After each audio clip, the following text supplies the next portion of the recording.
FargoCast Public Health reminds the community of the importance of receiving the flu vaccine this year. Because of COVID-19, reducing the spread of respiratory illness like the flu is especially important this fall and winter. The CDC recommends getting the flu vaccine in September or October, but getting the vaccine anytime during the flu season will help to protect you. This is good news. The library, what a great place. As of October 1st, the Fargo Public Library will no longer charge late fees or fines on materials. This change increases the equitable access to materials, resources, and services for all our residents. For many, overdue fines and late fees are a barrier that stops them from accessing and benefiting from the variety of resources the Fargo Public Library offers. With this initiative, the library hopes to increase access to books and reading, boost literacy, and remove barriers for all ages. The library will continue to charge fees for lost, missing, or damaged items. Also, the downtown main library has a mask tree in the lobby, and library staff are accepting new handmade masks of any size for the tree to provide masks to the members of the community who need one most. Donated masks can be dropped off as the main library circulation desk as well. The deadline to complete the 2020 census is September 30th. Planning staff will have an update of this topic later on this agenda. There is a press release about the census posted on the city website. It's important for us for getting federal funding to really ask everybody to participate. On September 14, the four firefighters left Fargo to assist with the wildfires in Oregon with a fire truck at the request of the state of Oregon through the Emergency Management Assistance Compact, in which all 50 states are members. They are scheduled to return on October 1st. The fire crew is part of a task force established with fire departments from Grand Forks, Minot, and Williston.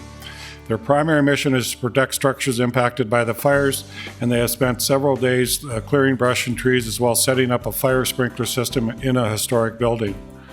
On Sunday, they had their first encounter with a battling fire. They are working 15 to 18 hours a day. We will now watch 2 videos that the communication team has come up with.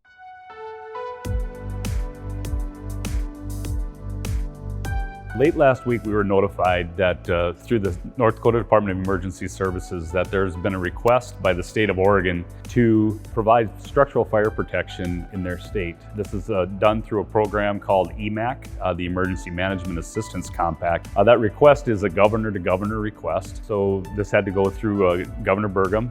Late last week, after reviewing the request, Governor Burgum signed the authorization that allowed North Dakota Resources to travel to Oregon.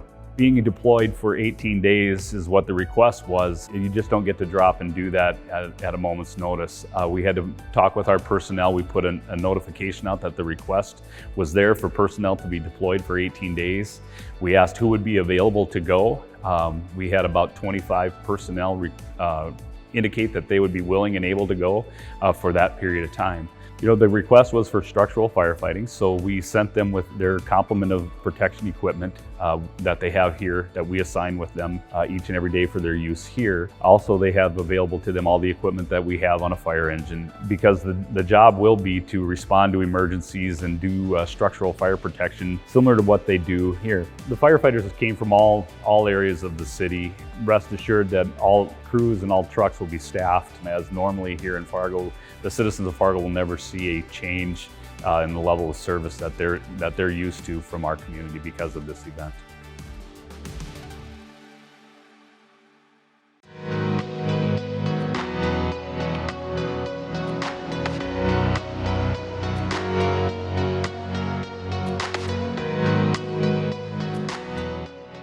Part of it's pretty routine as far as the schedules are the same. But at the same time, it's really dynamic because when we wake up in the morning, we don't really know what we're going to be doing for the day. And even after we get assigned something, that can change from hour to hour. So normally the camp gets going around 5:15 in the morning. And then we have breakfast, get the truck ready to go for the morning. And we go meet at a staging point down in Cave Junction. And then we come back, we do our work. We work between 14 and 16-hour days. And come back to camp sometime between 8 and 9 at night, grab some dinner, try to get a quick shower if we can, and go to bed. So really it revolves around working, eating, and sleeping is about how most of our days go.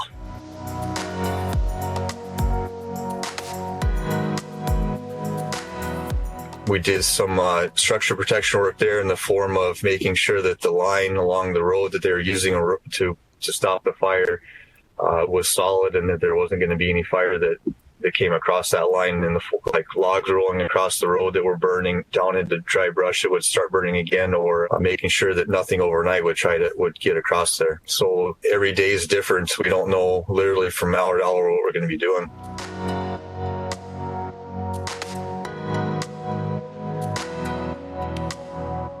You know, there's people out waving. Everybody that drives by honks, especially the closer you get to the fire line, the more threatened the homes are. People are happy to see us here. We did have in Woodburn, Oregon, when we were driving out here, we were a few hours away from the fire still. We'd gone out in the morning to pre-trip inspection on the engine, and there was a girl that came by, and her mom was with her, and some firefighters had saved their house, and it wasn't us because we weren't there yet, but she wanted to thank a firefighter.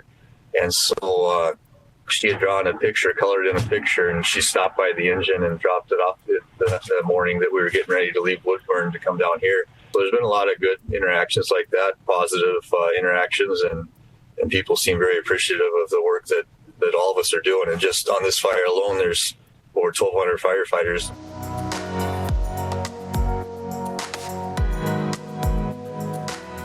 We were actually talking about it, and I think firefighters kind of thrive on that. I think that's why a lot of us get into the work, because even at home, when we're on our normal shift duty, it's not a whole lot different, because when the tones drop for a call, we drop whatever it is we're doing and we go on that call. And so it's not a whole lot different in that sense, that the unpredictability, but everybody's in good spirits. We're resting well at night. They're feeding us great. So they always say if you keep a firefighter fed, they'll keep working happily, and there's some truth to that. So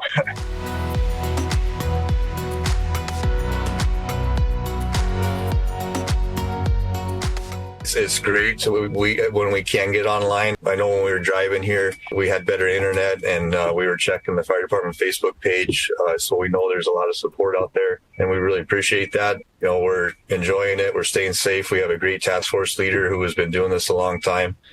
There's plenty of people in this task force that have some experience, so we know that we're pretty safe working with the people around us that we are, and we do really appreciate the support. It feels good to know that people are paying attention and trying to follow our story. Chief, the rest of the department has to pick up when these guys are gone. I think we should give a round of applause to our fire department and how well they're doing voluntarily.